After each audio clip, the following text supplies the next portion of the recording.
She thought she was humiliating her cheating fiancé. But the beggar she chose to marry in defiance just lifted his head, and every noble fell to their knees. Why did the king bow to her husband? If your fate turned on a single kiss, would you dare to take it? Tell me in the comments. And make sure you subscribe for more stories where love defies crowns, curses, and destiny itself. Silence fell so complete that even the wind dared not speak.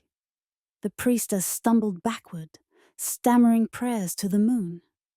The torches flickered and bowed toward the altar, as if paying respect to something ancient. Something sacred that had just awakened. Arya pulled away from the kiss, breathless. She expected the beggar's disgust, but found only calm. His grey eyes glimmered like stormlight over a frozen lake. No greed, no pride, just knowing. You shouldn't have done that, he murmured. Arya's pulse roared in her ears. Then why didn't you stop me? The faintest ghost of a smile touched his lips. Because I don't stop destiny when it finds me. Before she could answer, the priestess shouted, "Impossible! The moon's seal burns royal white." The beggar turned his head toward the altar. Beneath his hood, his expression shifted. Not fear, but recognition. The crowd fell to its knees as the moonlight crowned him in fire. But Arya only stared, heart hammering. The man she'd hugged to escape humiliation, the man she'd kissed to spite her fate, was no beggar at all. He was the Alpha King, and from that moment, her rebellion became prophecy. The courtyard erupted as if someone had driven a spear through tradition's ribs. Voices rose, some in worship, most in rage. Torches shook. The priestess's staff rattled against stone. Arya stood in the center of it all with the taste of a stranger's mouth still bright on her lips, and the moon's white fire cooling on her skin. "Blasphemy!" someone shouted.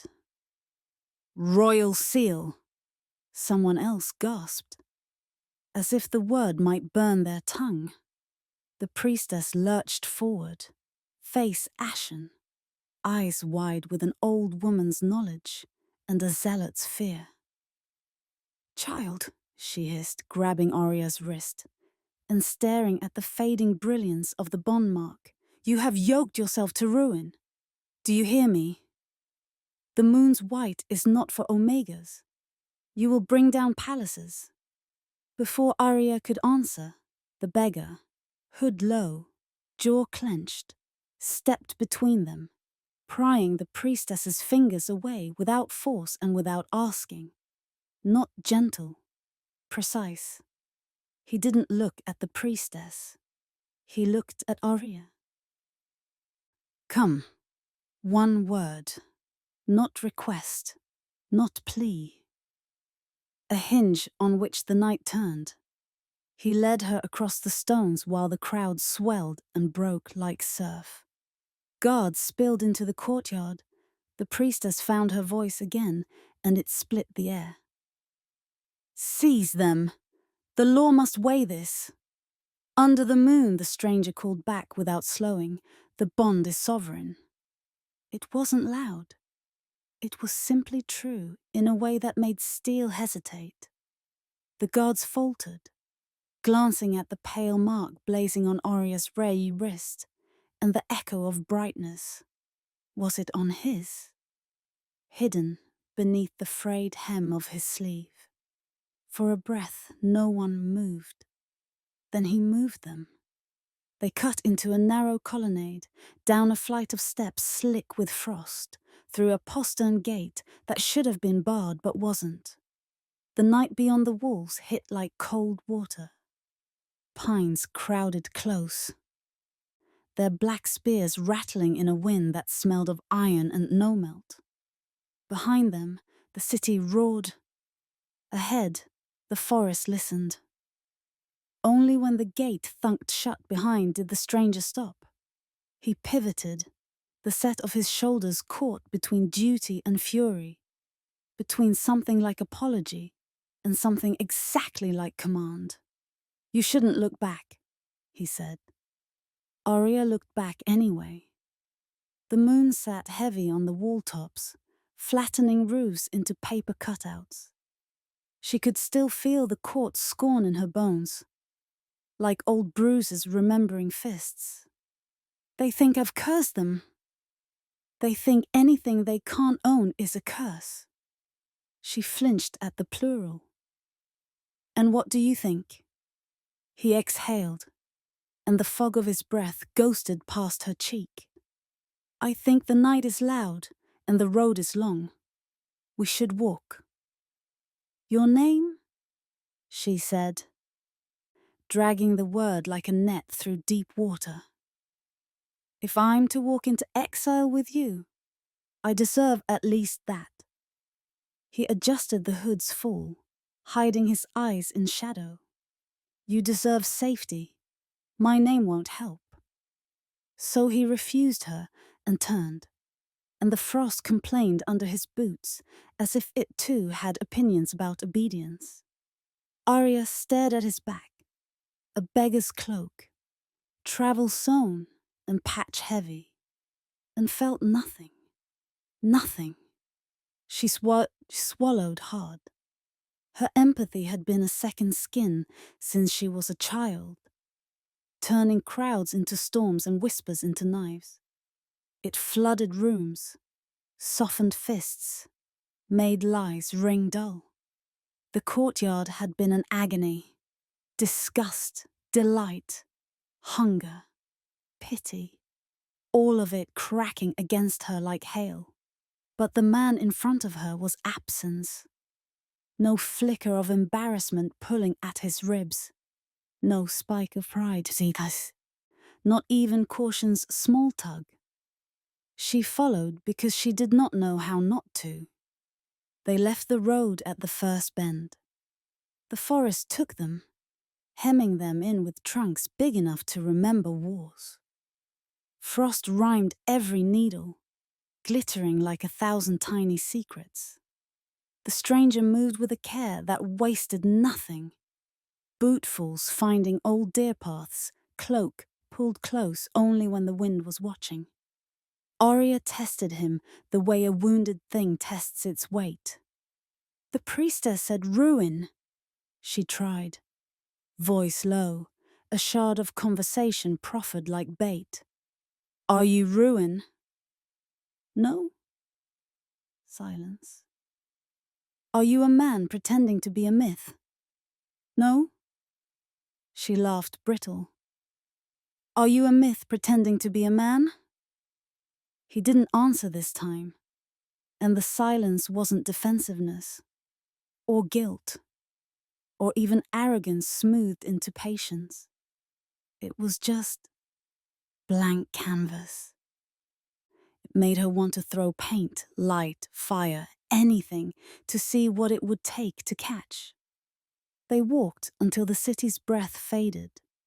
The pines thickened, the ground pitched upward, and finally he lifted a hand.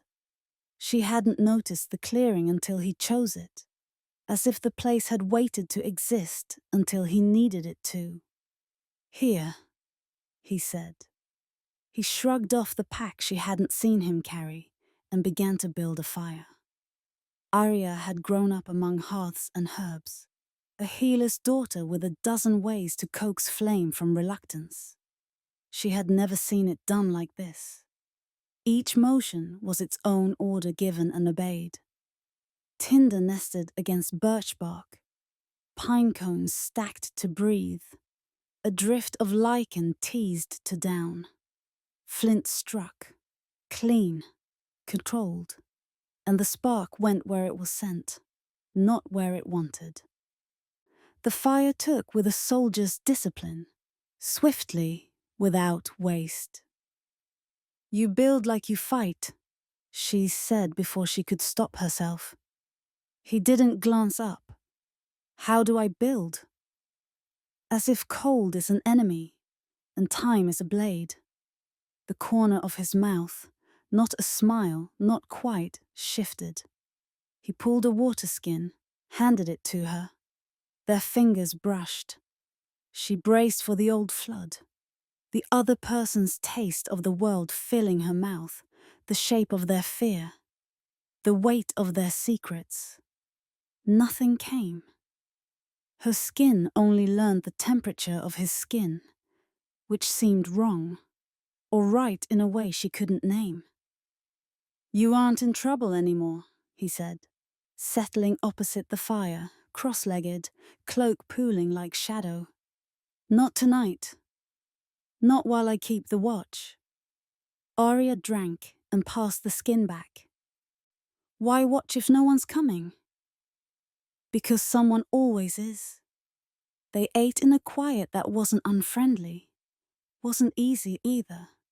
Once, an owl stitched the dark with a low question. Once, far off, wolves made the night honest with a chorus that raised Arya's back hairs and made the stranger's head tilt, listening for something she could not hear. When the food was gone and the cold had inched closer again, Arya tried a different trap. When you stepped from the shadows, she said. When you said, I accept. Why did the flames bow? The wind, he said. There was no wind. Then the moon. She narrowed her eyes. Kim, you say that like you know her. But he reached for a fallen twig and broke it clean in two. The sound was small and absolute. We've met. Her laugh snagged. You're a beggar in rags who talks like a captain and argues like a priest. Do you expect me to sleep beside that without a name to call it? Sleep beside the fire, he said. And she almost imagined warmth at his mouth again. Call me what you must until you learn better. Coward? If it helps. Arrogant? If it helps. She leaned forward, hands extended to the flame, letting heat soften the knots the day had tied into her. What about liar? That made him look up. Not a soul lift, a snap, a tension fully given, sharp enough to cut, but careful not to. If I am lying, he said, it is to protect something that loses its power when named. Power, she repeated, tasting it. So, not coin, not shame. Power. He looked back to the fire. The flames threw and withdrew light across the planes of his face, painting him kingly, and then empty. And she hated the word in her head, for how offered it sounded when he wore shadows like a hired cloak. Still, power. He began to speak of ordinary things then, which is sometimes the most extraordinary defense. The passes that would ice over by the third frost. The way the brook below the ridge lied about depth and would drown a horse if you let pride ride it too close. He asked what herbs liked cold light best. Arya, rosemary is stubborn, wintergreen is generous. He listened to her answers like a man needing maps he trusted. She tried silence next. It was a language, too. She tended it like a wound, careful not to bump it, gauging whether he would fill it with questions or leave it be. He didn't crowd it. He sat inside it with her, and the quiet grew soft-bellied, not hollow. Finally, because words and absence had both failed, she tried to touch. Not a kiss, not that. Her palm, flat, set against the back of his hand where it rested on his knee. She was braced for the shock of another person's storm blowing through her, for the scarecrow collapse that sometimes came when she caught too much of a crowd's pen. and her own nerves misfired. Instead, warmth, skin, a heartbeat traveling bones. The mind beneath her hand stayed a closed door that didn't rattle even when she knocked. "How?" she whispered. "No one has ever been quiet." He could have pulled away. He didn't.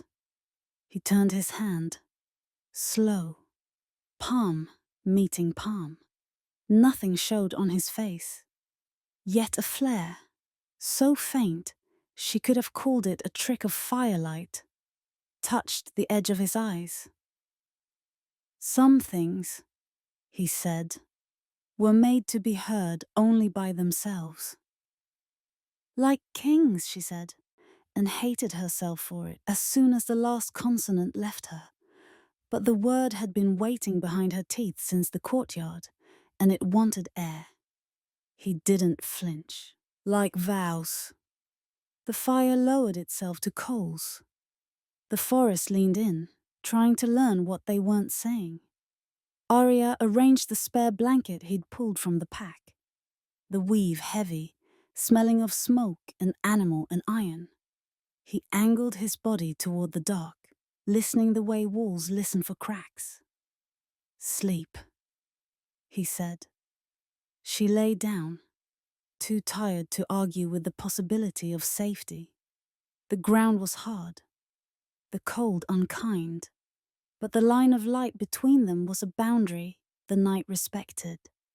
For the first time since her mother's hands had still known the patience to braid hair and tell stories, Arya's fear went soft enough to forget itself. It didn't mean her thoughts were quiet. They went where thoughts go when they're trying not to look directly at hope. Back to the priestess's horror, to the white sear of the mark, cleaner than any bond she'd seen. To the way the torches had leaned, not to mock, but to honor. To the eyes beneath the hood. Grey, yes, but not the grey of ash or storm. The grey of tempered steel. The grey of winter rivers that look slow until they drag trees under without lifting their voices. "Your name," she murmured into the cloak, almost asleep. The word, a child's hand on a locked door. "I will have it." On the other side of the fire, a quiet she might have called fondness, if she'd been allowed. Such luxuries moved like a shadow learning to rest. "Then you will," he said. Sometime after that, sleep found her. It took her the way a tide takes, gently at first, then with the certainty of gravity. The last thing she knew in the world was the sound of him shifting the way soldiers do when they pretend they are not awake. Just enough to keep cold away from arteries and weakness away from hunters. And then the dream came. She was in the trees, but they were taller, stripped of their bark, pale as bone. Moonlight poured down the aisles like a ceremony being rehearsed until perfection became a kind of violence. Someone watched her from between the trunks. Not a shape, 2 eyes, silver, patient. They didn't glare. They didn't hide. They understood. She felt them the way you feel a hand you've had held for a very long time. So long your fingers have forgotten they were ever separate. When she stepped forward, the eyes did not retreat. "I know you," she said in the dream, though she didn't yet. The eyes said nothing. They didn't need to. She woke before dawn. The cold had crept down to lie beside her, but the fire still lived.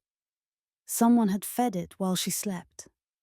Her blanket had been tugged closer by a hand that made itself forgettable. The stranger was where he had been in, a shape that watched the dark as if the dark had a history with him. He turned his head, like wolves do, just enough to let her know she wasn't alone in the waking. "Good," he said, softly. "You dream with your eyes closed." She pushed hair from her face. "And you?" I don't, often. Because someone is always coming? Because even when they aren't, he said, some of us are built to hear footsteps anyway. He stood and shouldered the pack. The first seam of light had opened in the east, narrow as a cut. He kicked dirt over the coals, not to erase them, nothing erases fire, but to end them well. When he handed her a heel of bread and a sliver of cured meat, their fingers touched again. Warmth, only warmth, no flood. She held his gaze, refusing to glance away until one of them blinked. He didn't. Neither did she. The cold tried to muscle between them and failed. At last she nodded, conceding nothing and giving everything. Lead then, she said, until I learn where you've been taking me this whole time. He dipped his chin. Not a bow, not a king's nod to an equal either, but something that admitted an arrangement and promised to keep it. They stepped back onto the narrow path, frost crunching, pines loosing old snow in soft exhalations, as the light found them. Behind them, the city remembered its shame and began the work of turning it into accusation. Ahead, the road remembered its purpose and kept its secrets. Arya walked with a stranger whose heart made no noise in her blood and felt, for the first time in a life spent drowning on dry land, the possibility that silence might be another word for home. The chapel had been swallowed by the forest long before Arya found it, stone ribs jutting from a thicket, roof ribs caved and moss-furred, a bell half buried in ferns like a moon fallen to earth. Once, someone had carved wolves along the lintel. Now lichen wore their faces. Wind travelled the nave in long, patient breaths. When rain came, it spoke through the broken slates like a choir that had forgotten its hymn and kept the feeling. They made it theirs because it already belonged to no one. By mid-morning, the stranger slipped through the trees with a hunter's silence, a bundle over one shoulder. He ducked the bent arch, set food on the altar.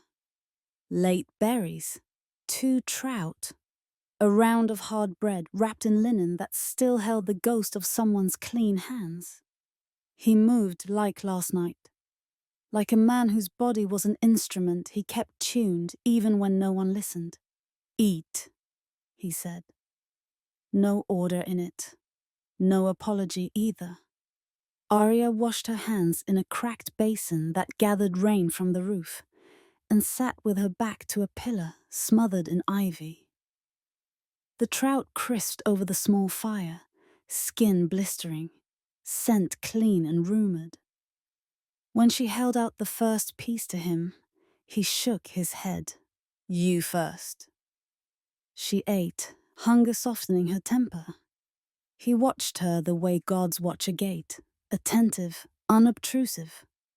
When she passed him the second piece, he took it without theatre, eating like a man who remembered starvation and didn't make art of it.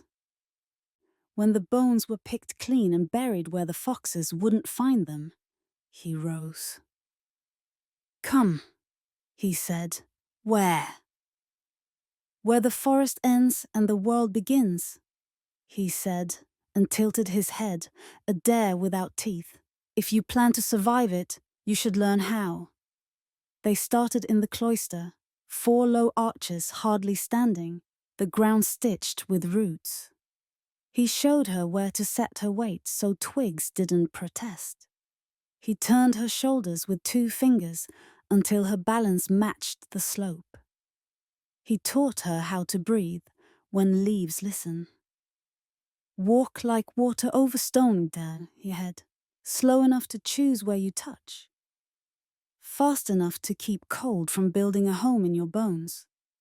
They ranged farther.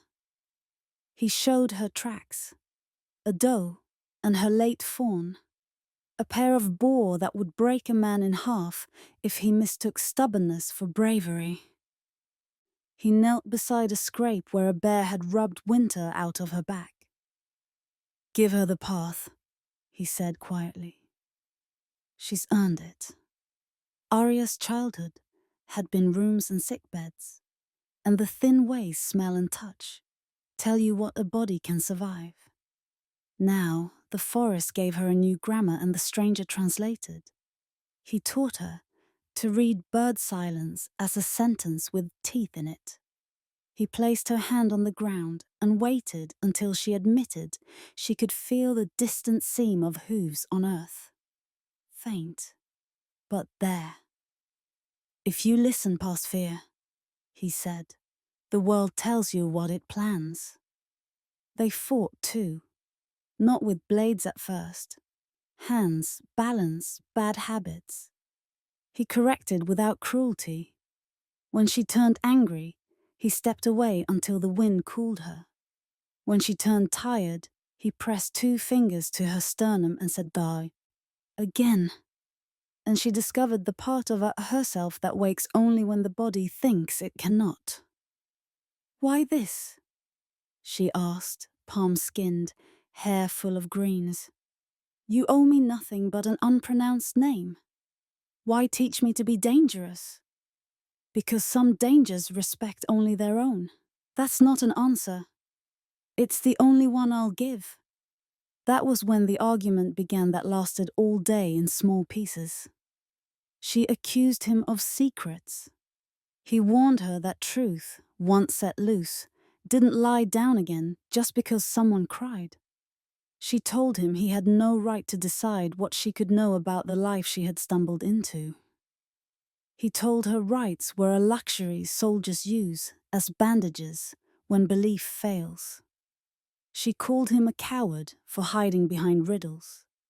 He accepted the blow and did not bleed for her satisfaction. "What consequences?" she demanded at last, breath sore-toothed from drills. "What is so large that speaking it loosens the mountain?" He looked past her to the line where light sifted through furs. The stillness around him changed. A held breath, a bead of water growing along a leaf's edge before it drops. "Some names," he said, "send wolves running. Some gather them. Some do both. I won't make you prey to your own knowledge." "You don't trust me." "I don't trust the world with you." She should have hated that. Instead, the words landed somewhere behind her ribs and sat warm. A coal she would not confess to tending.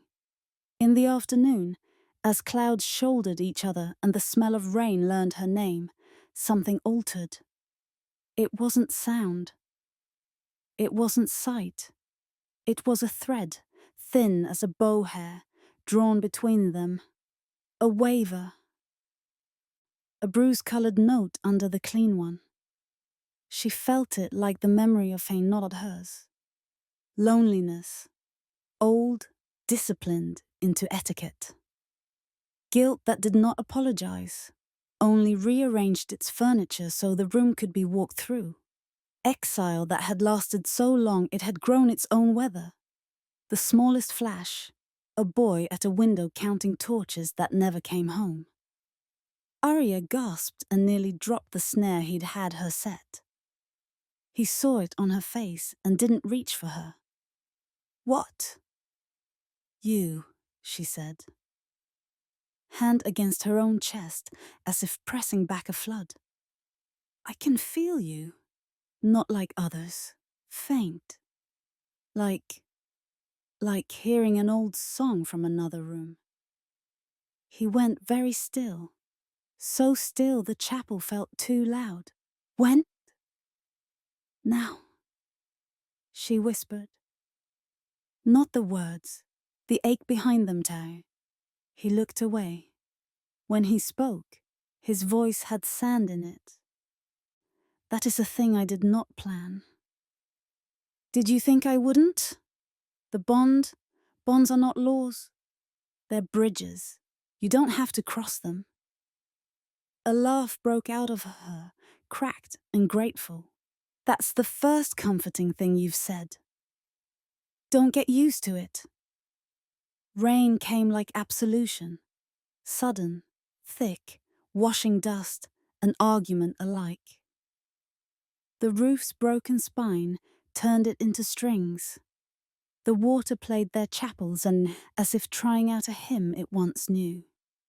They drew the fire into the lee of a half wall and built it small and hot. Steam climbed from their clothes. Arya watched him strip his cloak and hang it from a nail-head, movements efficient, unself-conscious.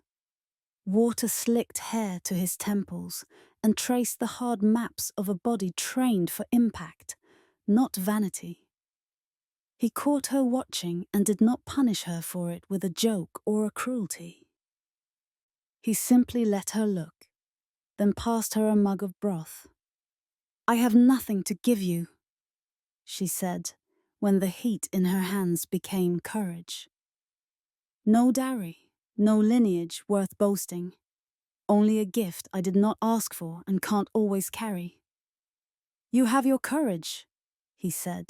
"You have your stubbornness. Those buy more than coin when things break." She set the cup down and moved before thought could infect the act. There was a space between them that had the shape of a question. She stepped into it, reached up, and laid her palm along his jaw. Roughness, warm. He didn't lean, didn't flinch.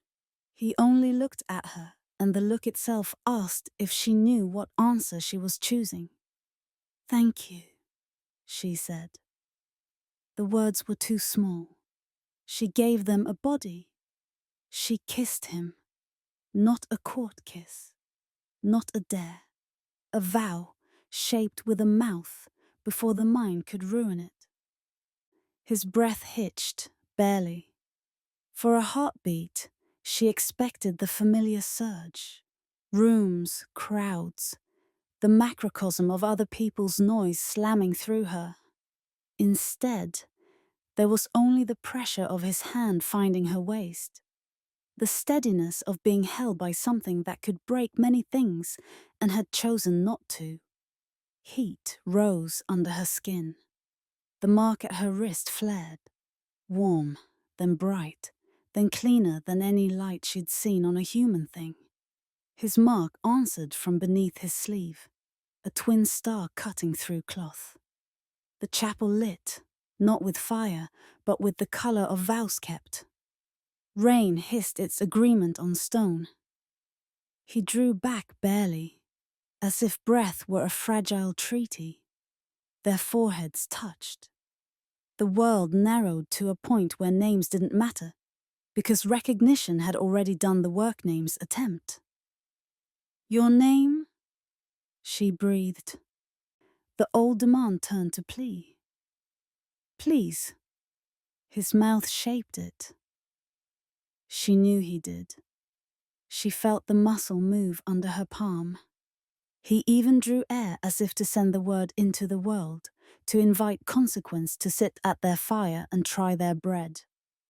Then something in him locked, not out of fear, out of discipline forged where absence had a throne. "Not yet," he said. Voice low enough the rain tried to carry it away. "If I give it now, it brings the world. I want a night that belongs to us before the world finds its way in, Shitsu." "You're sure it will?" "I'm sure it already has." Arya let the disappointment live without making it perform. She stepped back, the mark at her wrist softening to a quiet glow. Trust blooms in strange soil.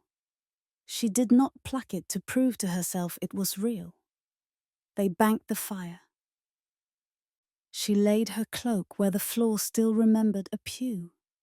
Outside, the storm sang itself toward exhaustion. Drops thinned to a hush. The first howl reached them through the trees just before dawn, the short, clipped call of wolves that run with men. A second followed, closer, harmonized by the metallic rasp of a harness and the bone-dull thud of hooves on soaked earth. The stranger was standing before she'd fully left sleep, one hand already tugging his hood close, the other flattening against the chapel wall as if the stone could pass him news. Arya sat up, heart finding a faster way to count. "What is it?" she whispered, though she knew. He didn't waste the breath on answer. He moved to the doorway, kept to the hinge's shadow, and looked without letting the outside look back. Men's voices rode the rain. "Orders from the council. Track picks up near the ridge. King went to ground." Arya's skin went cold. The word hung in the wet air like a prayer-turned knife. King. The stranger's gaze cut to her, and for the first time since she'd met him, she felt something bright from him. Not faint at all, not fear, not regret. Decision. "Quiet," he mouthed. He pointed to the back of the chapel, to a fallen slab half hiding a crawl space where roots had made a ruin within the ruin. Boots squelched near the arch. A hound huffed, sneezed, pawed at the leaf mush, uncertain. A lantern's cone of light slid across a stone, paused on the altar where their meal had been careful. The beam drifted on. "Check the old temple next. If he's with the girl, orders say take her alive." Rain gathered at the edge of the roof and fell in a long, steady sheet. Arya could taste the iron of it. She could taste, too, the metal inside the moment, the hinge again, on which their next life would turn. The stranger touched 2 fingers to his wrist, where the mark lay hidden, and then to his mouth, as if sealing something that had already sealed itself. "Stay," he breathed, thinner than thread. Then the patrol's lantern found the walls carved into the lintel, and every carved eye seemed to open. The chapel held its breath, and the hunt arrived. The rain had thinned to mist by the time they left the ruined chapel. Every tree steamed like a beast waking from sleep, and the ground breathed smoke. Arya followed the stranger along a path of deer prints that pointed north. They did not speak. Each footfall made the forest remember the silence it had forgotten. By dusk, they reached the slope that opened toward the old battlegrounds. The land still wore its history. Twisted iron half buried in moss, shards of armor gleaming faintly under mold. Grass grew, but not evenly. It avoided the scars. They camped near a fallen monolith, the kind carved to honor kings who never lived long enough to be good.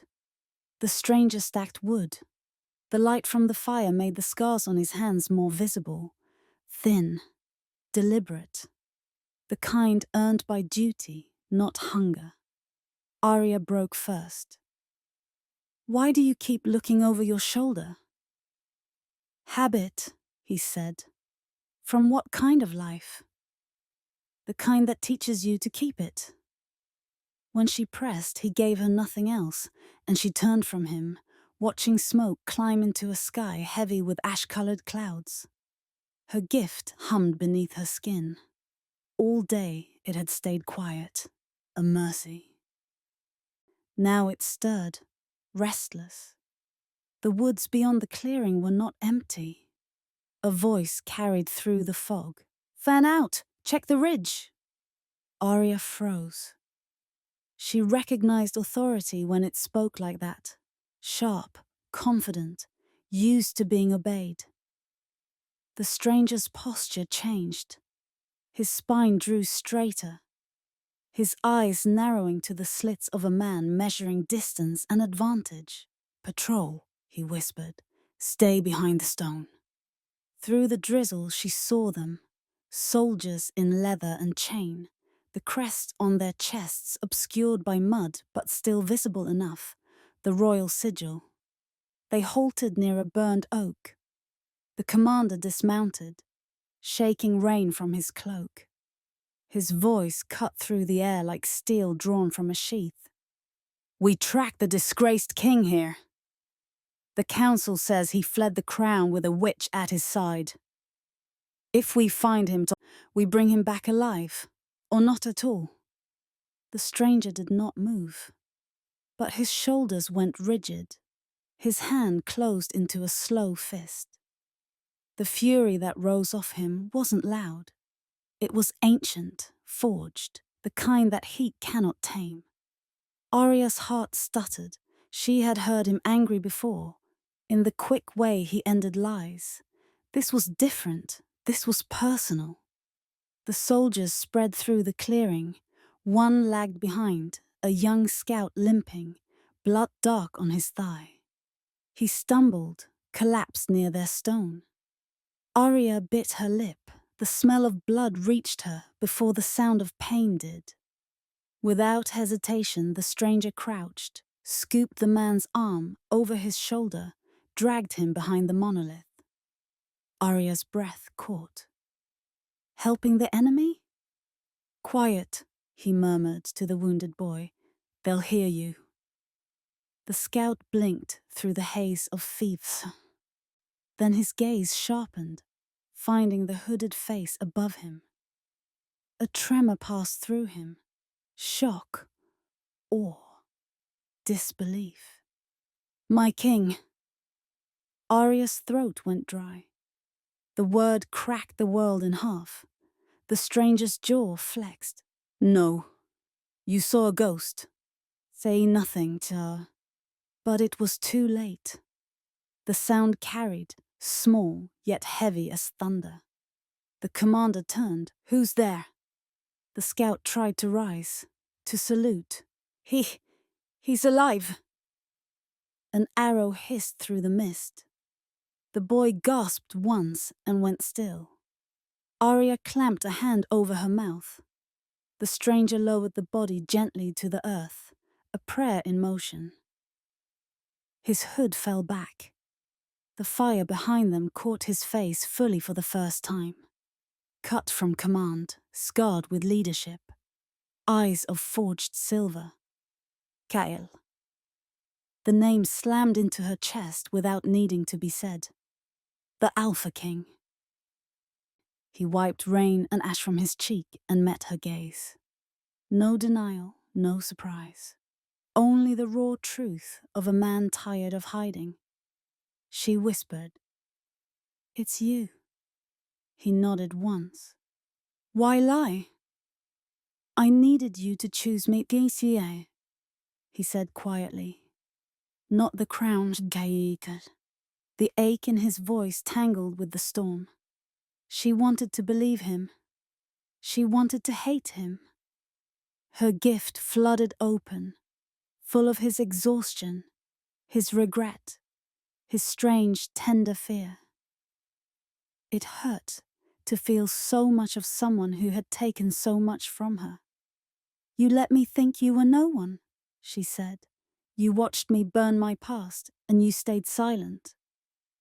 "If I'd told you," he said, "you'd have bowed." "I wouldn't have." He gave a small, sad smile.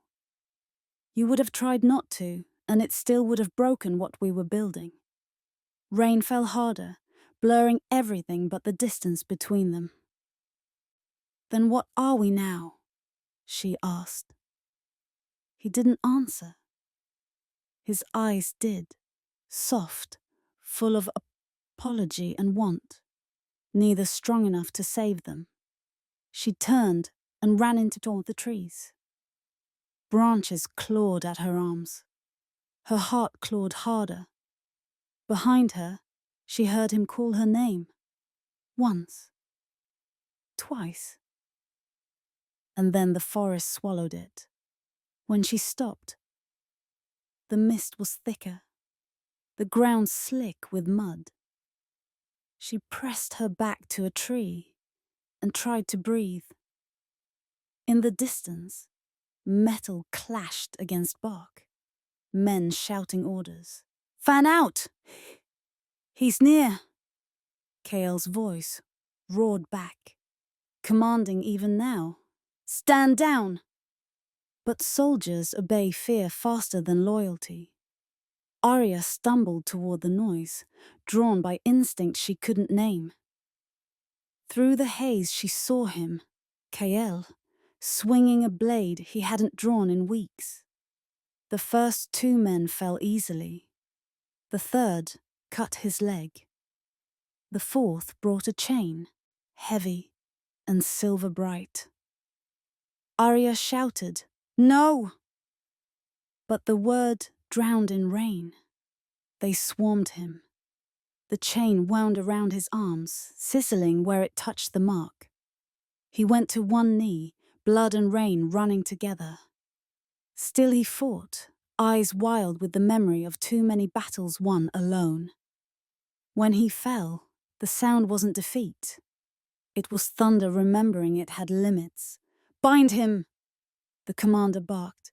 "The Alpha King returns to his cage." Kael's head lifted once. His gaze found Arya through the fog. He didn't speak.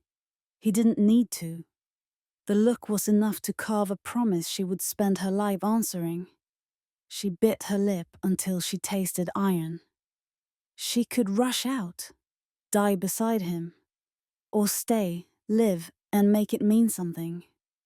She stayed. Hidden among roots and ghosts, she watched them drag him away in chains. The mark on her wrist pulsed. Once, twice, as if trying to reach the one bound under silver. When the forest swallowed the last sound of hooves, Arya fell to her knees, rain and tears indistinguishable, the bond burning faint and furious under her skin. Somewhere beyond the ridge, wolves began to howl, mourning, warning, or both, and the night knew its king was gone. 3 weeks. That was all it took for rumor to become scripture. By dawn, the city's markets hummed with one story told 1,000 wrong ways. The beggar from the moon ceremony was no beggar at all. He was a Kael, the Alpha King who'd vanished under the moon's own shadow. Some said he had gone mad.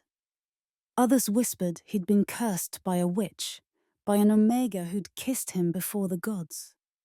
By noon, the council had turned the whispers into law. The capital palace gleamed like it had forgotten its sins. Silver banners hung limp in the heat, the same silver that marked Arya's wrists. Her arms were bound in iron cuffs that bit but didn't break. Soldiers led her through corridors that smelled of incense and judgment. Every step echoed. Every pair of eyes she passed spat hatred, pity, or both. Her gift, her curse, felt all of it. The ache of old loyalty, the sting of betrayal, the greed of courtiers scenting scandal. Each emotion stabbed its blade under her skin, until she wondered how her heart still kept its rhythm. The throne room opened like a wound. The council sat in a crescent above the dais, robes sharp as razors. The priestess stood at their center, her staff wrapped in lunar cloth, her expression both triumphant and afraid. And at the base of the dais, chained but upright, stood Kael. His crown lay untouched on a velvet cushion beside him, as if the metal itself were ashamed. His wrists bore silver manacles, but his stance was steady.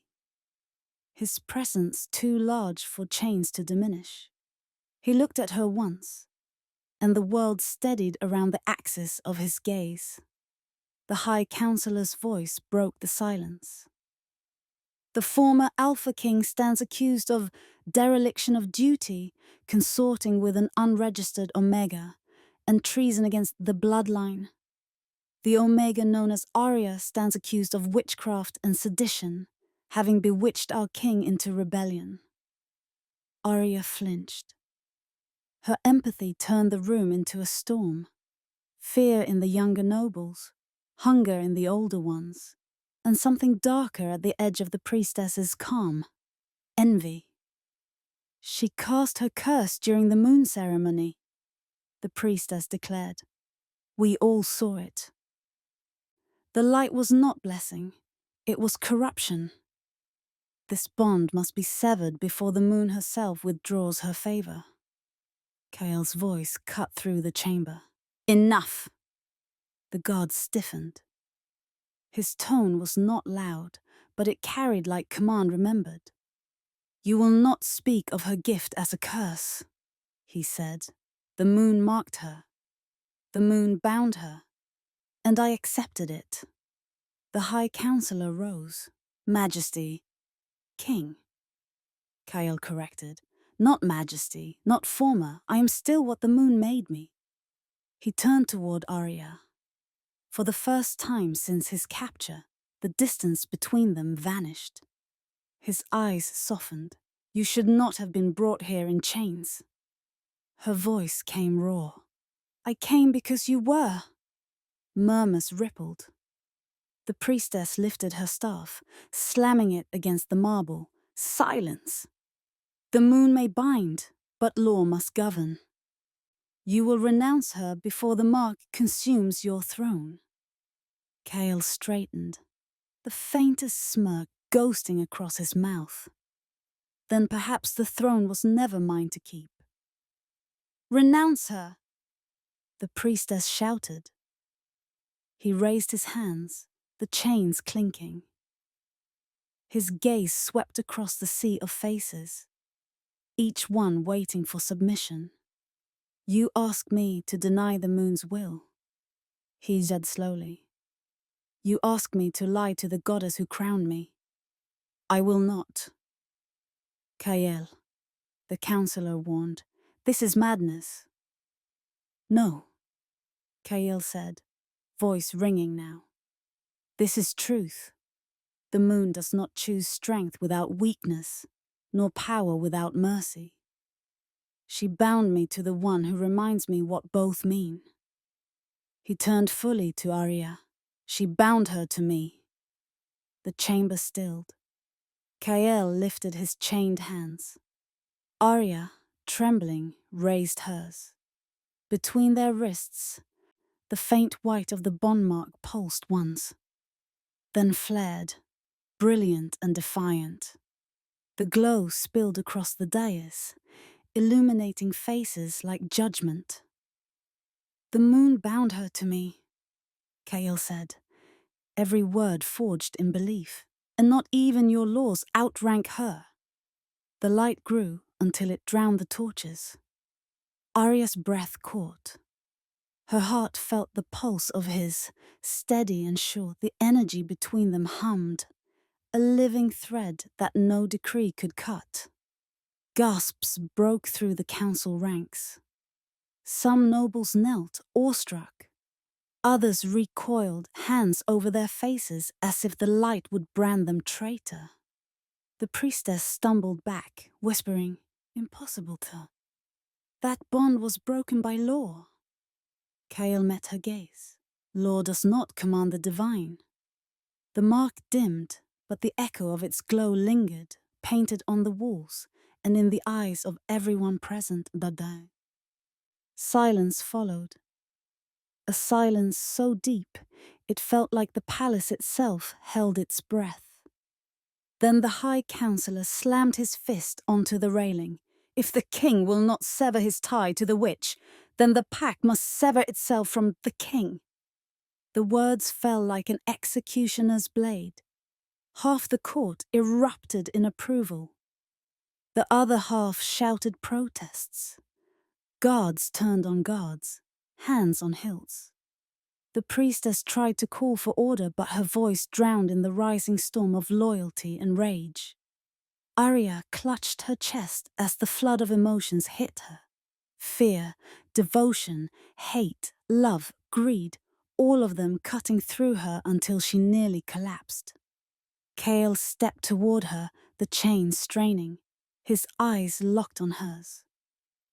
"Hold on," he whispered, though she was too far to hear. The council's decree echoed from the marble arches. By vote of the High Council, the Alpha King stands in defiance of law. The realm is divided. War shall decide who the moon favors. Steel rang. Torches flared. The bond on Arya's wrist burned like fire. And as the nobles turned on one another, Kael's chains shattered with a sound like breaking prophecy. He caught Arya's gaze one last time before the guards surged. The throne room dissolved into chaos, half of the kingdom kneeling to its king, half drawing blades to destroy him. And above it all, the moon watched, silent and unblinking, as the war for her chosen began. The night they fled the capital, the moon hid behind clouds, as if unwilling to watch a crown fall. Kael's cloak was torn. His wrists raw from the shattered manacles, and Arya's hands still burned where the bond mark had flared before the council. Behind them, the palace blazed, a fortress of gold now lit by fire and treachery. He had abdicated in silence, one sentence spoken to save her life. "If my crown costs her breath, I renounce it." Those words turned the throne room into a battlefield, before steel was even drawn. Now, the realm's true war had begun. They crossed the northern borderlands in the cold hush before dawn. The fields were black ash and bone-grey smoke. Villages burned behind them, like torches, marking the king's disgrace. The roads that once sang of caravans now whispered only of soldiers' boots. Kael moved like a man carved from instinct, guiding Arya through shadowed ravines and forgotten trails. His body still carried the habits of command, the way he scanned horizons, the way his silence ordered obedience. But where the king had once marched for conquest, the man now fled for love. When they reached the edge of a ruined hamlet, he stopped. The air was thick with soot.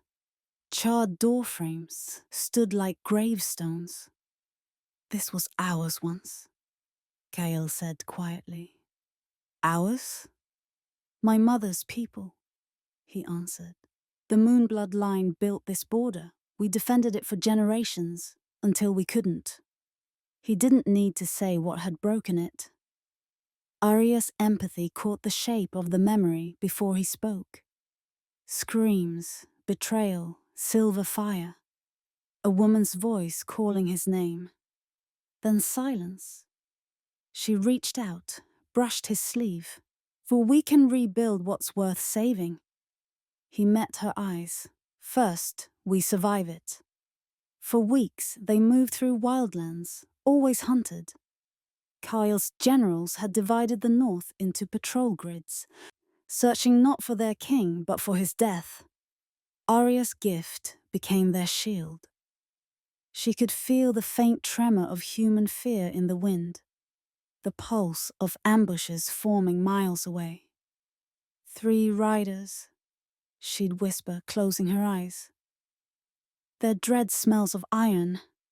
They're hiding east." Koyel would change their path without question. Her empathy, once a curse, had become a weapon, one deadlier than steel. He trained her to fight, to strike fast and vanish faster. Under his guidance, she learned to use the forest as ally and armor. Her steps grew quiet, her gaze sharp. When her blade found its mark, it did so not from hate but from necessity. "You fight to live," Kael told her after one skirmish, "never to prove." "And you?" she asked. He smiled faintly. "I fight to protect what proves me human." It began with 1 refugee, then 5, then 50. Word spread through the ashes. The fallen king travels with a woman who heals what the moon herself abandoned. Arya's hands glowed soft as dawn when she mended wounds. Her empathy stitched broken nerves, soothed nightmares, and calmed beasts wild with hunger. The people began to call her the Healer Queen. When they knelt, Chaol tried to stop them. "There is no throne here," he said. "Then we'll kneel to kindness." A woman answered, pressing her child into Arya's arms. That night, Chaol stood watch on a hill above their camp, watching firelight ripple across faces full of faith. "They believe in you," Arya murmured beside him. "They believe in hope," he replied. "And hope is a dangerous army." Their following grew. Hunters, widows, runaways, Omegas exiled for loving wrong. They fought not for bloodlines, but for mercy. Chaol taught them to move like shadow and strike like truth. Arya taught them to listen, to sense the fear of an enemy before a sword left its sheath. They called themselves the Moonborn Pack. Under their banner, villages once forgotten began to rise again. Wells were dug. Fire pits became councils. For the first time in generations, Alpha, Beta, and Omega broke bread without rank. Chaol watched it all with something between pride and terror. "This isn't an army," he said one night. "It's a beginning," Arya replied. "It's rebellion," he countered. She met his gaze, "Then let it be the kind that heals." But even in peace, Chaol carried a wound the moon refused to close. One night, by the dying fire, he told her the truth that haunted him. "My mother once loved beyond her station, an Omega healer, kind, fierce. The council forbade it. She defied them, bore their child." Arya's breath caught. "You." He nodded. "And the moon cursed her line for it. A king who loves an Omega will lose his throne. She died believing prophecy had already taken me." Arya reached for him, but he stepped back, shadows swallowing his face. "I've seen what the gods do to love that dares them. I can fight men, not fate." "Fate," she said softly, "is only law until someone breaks it." He looked at her then, truly looked, and for a heartbeat, belief flickered in his eyes. The rebellion spread faster than Chaol could shape it. Every border fortress saw uprisings. Every banner flew with a different promise. Even his generals began to fracture, some hunting him, others secretly sending supplies. Among the ranks of the Moonborn was one such general, Seren, Chaol's oldest friend. When he arrived at their camp, Chaol clasped his arm. "You shouldn't have come." "Nor should you have fallen," Seren replied. "The pack needs a crown again." Arya didn't trust him. Her empathy brushed his thoughts and recoiled. A tremor, too smooth, too cold. Not loyalty, calculation. But she said nothing. Trust had built this fragile family. Suspicion could tear it apart. That night, under a swollen moon, Chaol and Arya shared bread with Seren. The air hummed with distant drums. An enemy patrol. Or perhaps destiny closing its circle. Arya reached for Chaol's hand beneath the table. "We'll find peace again?" she whispered. He squeezed her fingers once. "If the moon allows it." Moments later, the scream came from outside, the warning cry of a sentry. Arrows hissed through the dark. The camp erupted. Kale shoved Arya behind him, drawing his blade. Seren rose too, but his motion was too slow, too deliberate. Kale's eyes narrowed. You... Seren smiled sadly. Forgive me, brother. The council promised amnesty.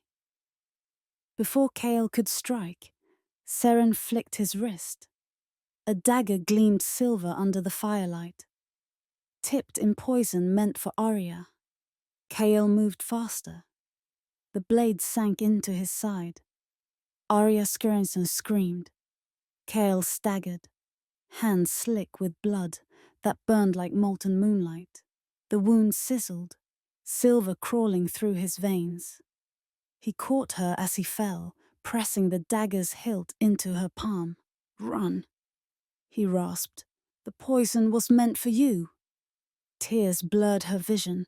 No! His fingers brushed her cheek. You were the crown all along. His body went still before her gift could find his heartbeat. And outside the tent, the moon watched its prophecy come true. But Arya, drenched in his blood and fury, whispered into the storm. Then let the gods learn what it means to curse love. The night answered with war drums, and the healer queen rose alone. The forest burned behind her, its flames chasing the wind like wolves hunting light. Arya ran until her lungs tore, dragging Kale's limp body across a carpet of ash and frost. His weight was a promise she refused to break, his blood a trail the gods themselves could follow. The northern wind howled through hollow trees, carrying the metallic scent of death. Every few steps she stumbled, clutching him tighter. His breath came shallow, barely there, a flicker between life and legend. The silver poison shimmered under his skin, crawling like moonlight turned cruel. Hold on, she whispered, her voice shredded by exhaustion. You're not leaving me. Not now. Kale's eyes fluttered, dull with pain. Arya, it's too... No. Her grip hardened. You don't get to finish that sentence. Ahead, through the skeletal trees, rose the ruins of the Moon Temple. Ancient marble pillars cracked by time. Its altar half buried under vines. The air around it hummed faintly, the same way her wrist had the night of the ceremony. She dragged him through the broken archway, collapsing beside the altar's base. Moonlight poured through the collapsed roof, falling directly onto Kale's face, as if the heavens refused to look away. Arya gathered him in her lap, pressing her forehead against his. His skin was ice, his pulse faint. Please, she whispered to the moon above, voice trembling. Take whatever you want, just not him. Silence. The temple listened, but did not answer. Her tears dripped onto his collarbone, mingling with the silver burn. She gritted her teeth, raised her wrist, and pressed the glowing mark to his wound. The pain that rushed through her was unbearable, like her soul had been torn open and filled with fire. Take it, she screamed, voice echoing through the ruins. Take my gift, take all of it, just give him back. The moon broke through the clouds. Its light fell like a blade. The mark on Arya's wrist flared white hot, then burst outward. A wave of empathy, pure and unbound, exploded from her chest, rippling across the land. Miles away, wolves dropped to their knees. Alphas in their fortresses clutched their hearts as visions overtook them, visions of every cruelty they had ever justified in the name of order, every plea they had silenced, every soul they had called lesser. The priestess in the capital screamed as her staff shattered, the moon's light cutting through her prayers. Soldiers in the field dropped their weapons, trembling under floods of emotions they had long buried. And in the forest clearing, Cale gasped, once violently. His eyes snapped open, bright silver again, alive and blazing with pain and awe. "Arya!" He sat up, reaching for her. She collapsed against him, breath ragged, the mark on her wrist dimming to grey. He cupped her face, desperate. "What have you done?" She blinked slowly, eyes unfocused. "I gave it back." "What?" "My gift." Her voice was soft, hollow. "It's gone. I can't feel them anymore. Anyone. Not even you." Cale froze.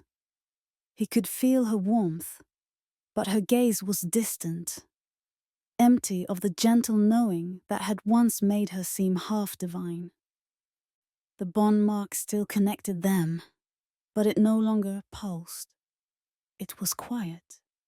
He pulled her close, his tears falling into her hair. "You gave up everything for me.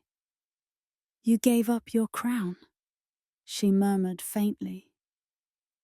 "Seems fair." "No," he said, shaking his head, voice cracking. "You don't understand. Your gift was life itself. You made the cruel remember mercy. You made me human again." She smiled weakly, eyes turned toward the sky. "Then maybe that's what it was for." Cale pressed his forehead to hers. For the first time in his life, the Alpha King wept. Not for defeat, not for shame, but for love that refused to die quietly. The ruins filled with light again, not gentle, but commanding. The moon's reflection descended through the altar, shaping itself into a form neither human nor divine, shifting silver, eyes like galaxies, voice both thunder and the whisper. "Your love has unmade my balance," it said. "You have traded power for peace, gift for life. The world trembles with what you have done." Arya tried to kneel, but her strength failed. Cale held her upright, facing the radiance. "Then punish me," he said, "not her." The moon's light flickered. "You misunderstand, son of prophecy. The sacrifice is complete, but the bond between you defies the laws even I wove." The temple trembled. Cracks split the marble floor. "If you wish to keep what you have claimed," the moon said, voice echoing like the sea, "you must return to the palace before dawn. Restore the throne. Restore balance." Arya raised her head weakly. "And if we don't?" The moon's glow dimmed to a whisper. "Then the bond will die at sunrise, and neither of you shall remember the other's name." The light withdrew into the sky, leaving the ruins silent once more. Cale stared upward, chest heaving. Dawn was less than 4 hours away. He looked down at Arya, pale, fragile, eyes vacant but loyal still. "I'll carry you," he whispered. She shook her head faintly. "You can't fight the gods." His jaw set. "Then we'll make them remember why they feared kings." He gathered her in his arms, rising slowly as moonlight broke into the last darkness before dawn. Behind them, the temple cracked ubbed, a single beam of light cutting the forest like a promise.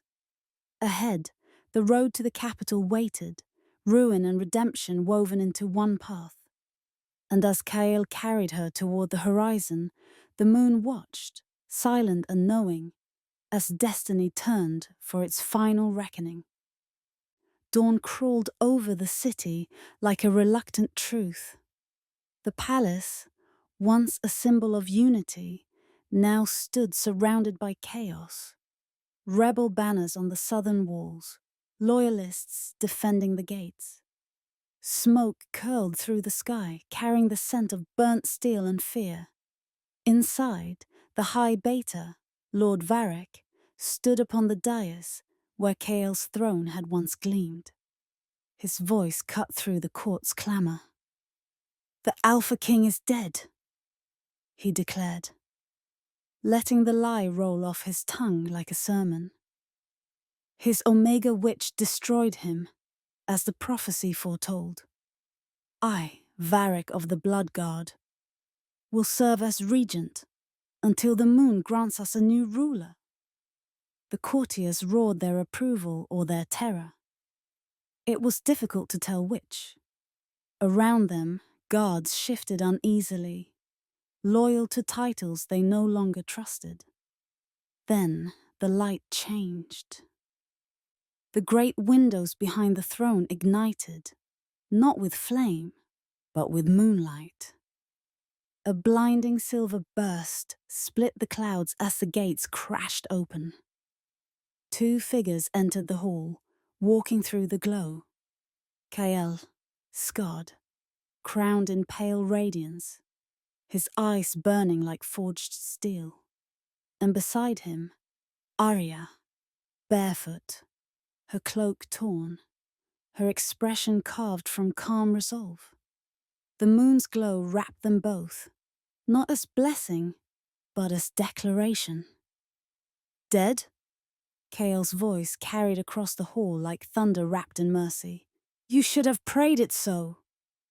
Varric stumbled back. "Impossible." The moon disagreed. The gods hesitated, their instincts at war with the sight before them. Kael's presence filled the chamber, every breath of him a command. And Arya, though she no longer felt the emotions around her, read the fear in their movements like a musician reading rhythm. "Stand down," Kael ordered. "This ends now." Varric sneered. "You abdicated. You betrayed the throne. This kingdom is mine." "Then keep it," Kael said, "if you can." Steel clashed, echoing through marble and moonlight. Loyalists broke formation, rallying to Kael. Rebels surged from behind pillars, their eyes wild. Arya moved through the chaos like a whisper turned weapon. Where once she had been crippled by others' pain, now she fought free of it, every motion precise, unburdened. Her blade caught the light of the moon, her silence sharper than any cry. Kael met Varric at the foot of the throne. The Beta was strong, heavier, his strikes full of rage. Kael moved slower, still weakened from the poison, but his fury was tempered by purpose. "You could have ruled beside me," Varric hissed, driving a blow toward Kael's chest. Kael deflected, twisting the blade away. "I was never meant to rule beside fear." Their swords locked, steel grinding, sparks falling like stars. Kael's mark began to glow again, searing through the tatters of his sleeve. The moon's symbol pulsed in rhythm with his heartbeat. Varric roared, breaking the lock. "You'll destroy everything for her!" Kael stepped forward, driving his blade into the marble beside the throne instead of his enemy's heart. "No," he said softly. "I'll save it because of her." The room stilled. Even the fire from the rebel torches seemed to listen. Kael reached for Varric's fallen sword, flipped it, and offered the hilt. "Yield, Varric? You've spilled enough blood for the moon to drown in." The Beta's chest heaved, his hatred trembling into something smaller. Exhaustion, disbelief, shame. Slowly, he sank to one knee. "I yield." The moment his blade touched the ground, the moon's light exploded across the throne room. The flames guttered out. The bloodstains vanished beneath the brilliance. Kael turned to Arya, her eyes wide, her face illuminated by a light that did not blind. The bond mark on their wrists began to burn again, not with pain, but with power. The two marks pulsed in perfect synchrony, then merged, white bleeding into silver, silver into gold. A new sigil bloomed across their skin, a crescent cradling a sun, the symbol of Beggar, royal moon seal, a mark never seen in any legend. The courtiers fell to their knees. The rebels dropped their weapons, blinded not by might, but by revelation. Kael reached for Arya's hand. "Do you feel it?" She shook her head slowly, tears trembling in her eyes, though she could no longer sense emotion. "No, but I see it." He smiled faintly. "Then that's enough for both of us." The moon's light thickened, forming a pillar that rose from the center of the throne room. A voice filled the air, vast, eternal, neither cruel nor kind. "You have defied death, law, and prophecy," it said. "You have turned mercy into strength and love into law." Kael and Arya stood side by side, their joined hands glowing where the seal bound them. "Two as one," the moon declared. "King and queen, balance restored." The light receded, leaving the air humming like a struck bell. Kael turned to the hall, his people kneeling, their faces lifted in awe. He raised his sword, then lowered it, letting it clatter harmlessly to the floor. "No more thrones of blood," he said. "If we are to rule, it will be with mercy as our weapon." The soldiers echoed his words softly, as if tasting them for the first time.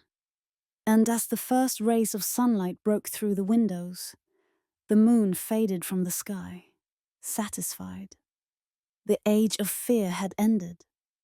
The reign of balance had begun. But above the palace, faint and distant, thunder rolled across the horizon, neither storm nor omen. Just a reminder from the heavens. Balance once restored must always be tested again. The moon courtyard had bloomed again. Where once it had echoed with the laughter that mocked and chains that clattered. Now soft bells chimed from the herb beds Arya had planted herself. The marble, once scorched by war, was veined with green. Silver lilies crept through the cracks, and the great altar, where a desperate kiss had changed the kingdom, now stood draped in vines and peace. A year had passed since the throne burned, and the moon declared balance restored. Peace had held. Healers walked beside soldiers in parades. The once shunned Omegas served as council advisors, scholars, even captains. Temples no longer preached purity, but compassion. The royal crest, the crescent cradling a sun, had become the new sigil of the realm. Strength without cruelty, light without conquest. And at the center of it all was Arya. She knelt beside the altar, dirt on her hands, the scent of rosemary and mint on her fingers. Each plant was a prayer, each sprout a vow, that nothing would die unloved again. Her empathy had never returned. The once constant flood of others' emotions, the noise that had filled her from birth, was gone, leaving a silence that at first felt like exile, then like freedom. Kael often said she had traded magic for peace.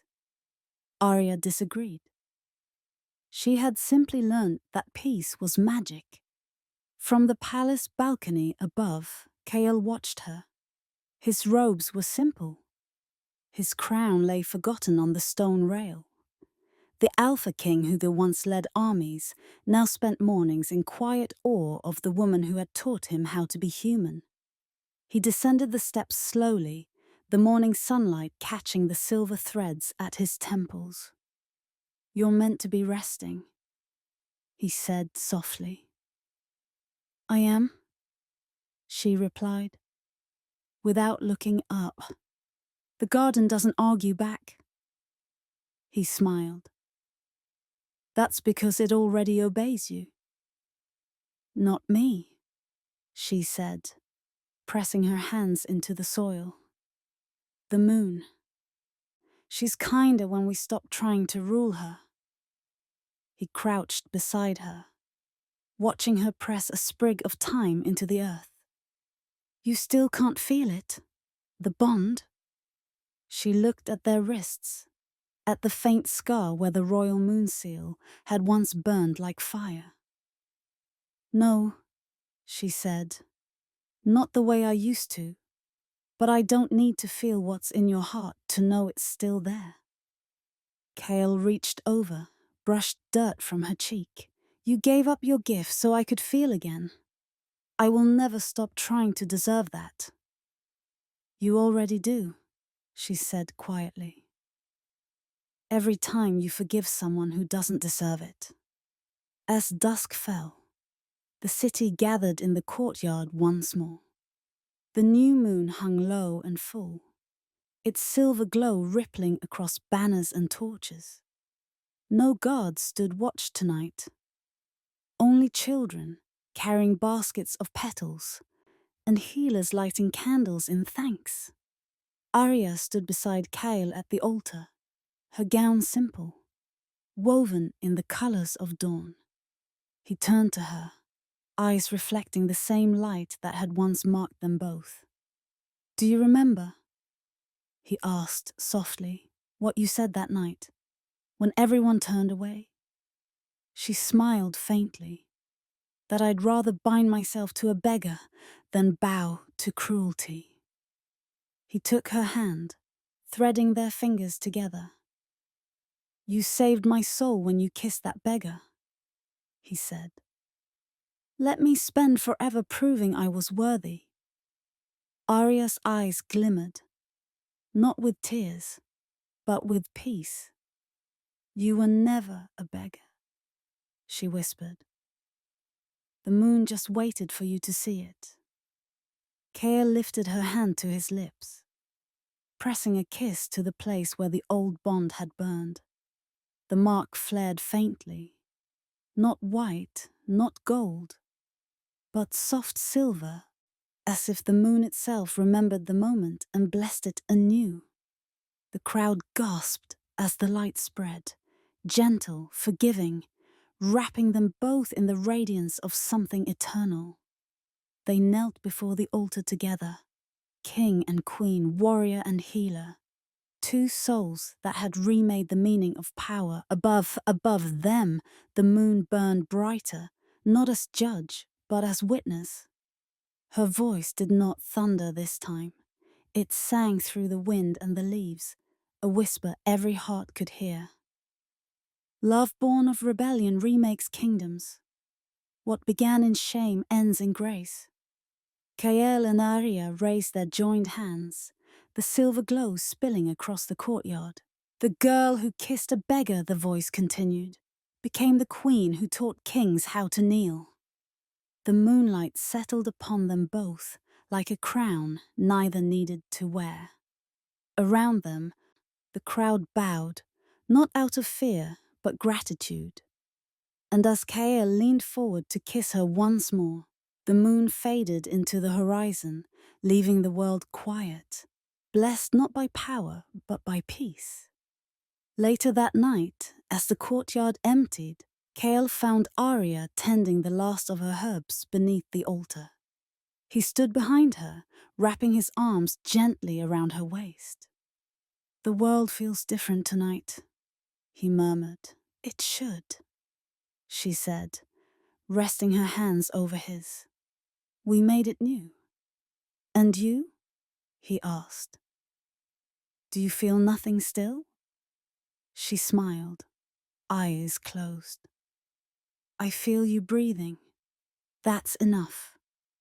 He kissed her temple, whispering, then let that be the bond reborn. And somewhere beyond the stars, the moon smiled too, content to watch the kingdom she had judged finally learn how to love.